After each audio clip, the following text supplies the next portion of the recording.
because I know the truth.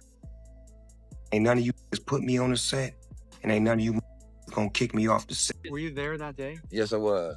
Guy rolled up, Nipsey's out hanging, signing autographs or whatever. Guy rolled up. I don't know what his intentions was. As I replay it, I just replay it over and over, and I wish I could have done something differently. I wish I'd have never left his side. And I had never heard that. I had never heard the Nipsey Hussle conspiracy that the Big U had that something to do with it, right? But let me get to a little deeper question. The rumor has it is that Nip came up to this guy and said, "I can't hang with you, or we can't be around because he was a rat," right? Right. Let me ask you a question. It's kind of harsh. Was Nipsey supposed to say that? If you're not in the streets no more, is your opinion on the streets that valid? I'm asking. Yeah, I Okay. mean, you got to understand it was two things. Well, let me answer this, because what bothers me the most is when people say he got killed by one of his own home. All you talking about Snoop can't come to the hood. He can do whatever I like when I like. Second of all, you 50 years old. You can't get a job, cuz? You mad at me, cuz? Because I won't help you no more? I'm gonna miss him. The world misses him. It's great what he's done for the world. I'm gonna miss his smile. I'm gonna miss him just rolling up on me. I'm gonna miss his advice. He give me books to read. It's just so many things I'm gonna miss about him. There was some sort of situation that happened, some sort of shootout with you, Nipsey, LAPD, something. No, that was what, 7 years ago? It wasn't no shooting. It was a family dispute. That's my little brother, you know what I'm saying? I love him to death. The moment Snoop Dogg opened his mouth in that courtroom, everybody knew something was off. This wasn't the smooth, smiling Snoop people grew up watching on TV. This was a man who looked tired, cornered, and ready to say things nobody ever expected to hear from him. And when he finally spoke, the room froze. Because he didn't just apologize for his past. He named names. And the name he dropped sent shockwaves through Los Angeles. Big U. Instantly, the whispers started. No matter which angle you look at, one thing is clear. Snoop's testimony didn't just reopen Nipsey Hussle's case. It cracked open wounds the city has been trying to heal for years. But the real question is, why now? And why Big U? Let's get into it. People walked into that courtroom expecting Snoop to charm his way through the hearing like he always does. Maybe throw a few humble lines about personal growth.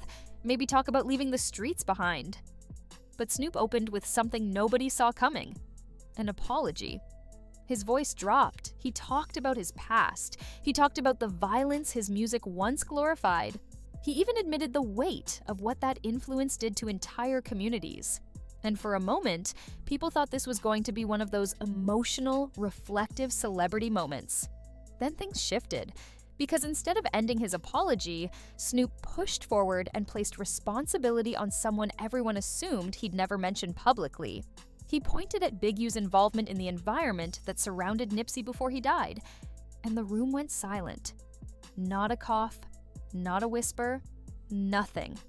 In one sentence, Snoop went from OG peacemaker to someone half the internet was ready to call a snitch. And trust me, people don't throw that label around lightly. For years, Snoop has walked a very delicate line. He's been the smiling superstar on talk shows, but he's also the same man who never let the world forget where he came from. He'd crack a joke on TV, then remind everybody that he still ran his set whenever someone questioned him. So for him to sit in court, in front of the system he claims has always targeted men like him, and point fingers, that hit a very specific nerve. Because in LA street politics, there are rules. And rule number 1 is simple. You don't name names. Not to police, not to courts, not anywhere. And yet, Snoop did exactly that. So the question becomes, what pushed him to that edge? People think the answer is in the name he mentioned. For anyone who doesn't know the history, Big U isn't some random person who floated into Nipsey's life one day. He was one of the first major players who believed in Nipsey's potential. The man who made sure Nip could stand in certain rooms, walk through certain neighborhoods, and get taken seriously by people the industry would never understand. But when relationships are built in the streets, they come with layers, respect, fear, loyalty, power, control. And as Nipsey grew, not as an artist, but as a businessman, something shifted. He was building legitimacy, buying property, changing the landscape of Crenshaw. And that kind of independence doesn't always sit comfortably with everyone who once had a say in your movement. Slowly, rumors started spreading. Talk of arguments, talk of distance, talk that Nipsey wasn't playing the same game anymore. Big U has denied every theory. He's repeatedly said he had no involvement, no hidden motive, no resentment.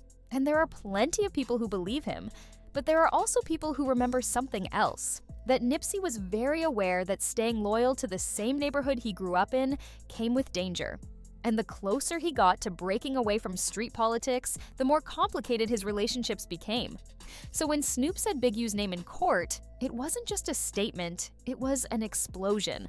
And the blast hit everyone. Before you can understand why Snoop's words cut as deep as they did, you have to understand the kind of man Nipsey was. He wasn't someone who made it big and moved to the hills. He stayed. He reinvested. He built things for his own people. His marathon store, the tech spaces he dreamed of, the property he bought, it was all rooted in the very block that raised him. But staying came with risk. Nipsey once said himself that danger follows you when you stay connected to the place where you came up. He knew he was exposed. He knew jealousy lived around him, but he refused to leave. And that loyalty, the same thing fans loved him for, also made him vulnerable. On his final day, people who were there described how normal everything felt. Nip was doing what he always did, helping someone from the neighborhood, showing love, being present. Then within minutes, everything changed. The city didn't just lose a rapper that day, it lost its blueprint. And that loss created a vacuum that was immediately filled by rumors. The moment Nipsey died, people started asking questions. Too many things didn't sit right. The timing, the person involved, the motive, the way it all unfolded. Some believed it was personal anger, others believed it was jealousy. But a large part of the community felt like there was more. That Nipsey was becoming too powerful, too independent, too influential. That his success created enemies on multiple levels. Whether those theories were real or not, they never disappeared. They lived in the background. They circled around certain names. And one of the names always whispered was Big U. So when Snoop stood there and repeated what many people had quietly said for years, the entire conversation lit up again. Old theories came back. Old interviews resurfaced. Old wounds reopened. Suddenly, everything people tried to move past was dragged back into the present. Let's be real, Snoop has survived things most people never would. Beef, trials, label wars, street drama, politics. He navigated it all. And he did it while keeping one foot in the streets and one foot in the industry. But that balancing act only works as long as you follow the code. The second you break it, everything flips. And that's what happened here. It doesn't matter if Snoop thinks he told the truth. It doesn't matter if his intentions were pure. It doesn't matter if he felt he owed it to Nipsey. In the eyes of the streets, he crossed the line. And that label, snitch, sticks forever. It rewrites your history. It changes the way people see you. It strips years of credibility in seconds. And Snoop knows that. He's been around long enough to understand exactly how heavy his words were, but he still said them. Which means either he's finally choosing honesty over image, or he's protecting himself before someone else puts the spotlight on him. Either way, the city won't forget. And caught in the middle of all this? Nipsey's family. They have lived through the trauma in ways most people will never understand. They aren't debating conspiracies online. They aren't thinking about street codes. They're living with a permanent hole in their lives. His mother, his brother Black Sam, his daughter, his son, and of course, Lauren London, the woman who shared her life and dreams with him. When Nipsey died, she didn't just lose a partner. She lost the person she planned a future with. And every time the internet revives rumors about who was involved, it forces her to relive the worst day of her life. When Snoop's testimony hit the news, fans weren't the only ones who felt that sting. Nip's family felt it too, because it dragged everything back into chaos again. Instead of remembering Nipsey for his light, for his vision, for his growth, people were arguing about who might have had a role in his death. And that is the part that hurts the most. Now we're left with a question that might never get a clean answer. Why did Snoop speak now? Why did he say Big U's name? And what does it mean for Nipsey's legacy? There are two possibilities. One, Snoop told the truth, meaning everything whispered online for years might have been rooted in something real. And his testimony was the first time someone with power confirmed it. 2. Snoop protected himself, meaning he gave authorities exactly what they wanted, someone else to look at, before they started looking at him. Both paths are dangerous. Both paths destroy alliances. Both paths create enemies. And both paths keep Nipsey's ghost alive. Not in music, but in unanswered questions. Nipsey Hussle's death changed Los Angeles forever.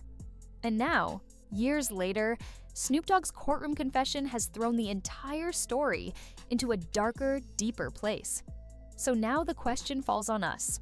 The people who watched Nipsey rise and fall, the people who felt his impact. Did Snoop finally expose the truth? Or did he just create another wound that will never heal?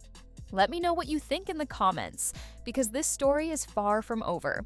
And if you want more breakdowns like this one, click on the video on screen now.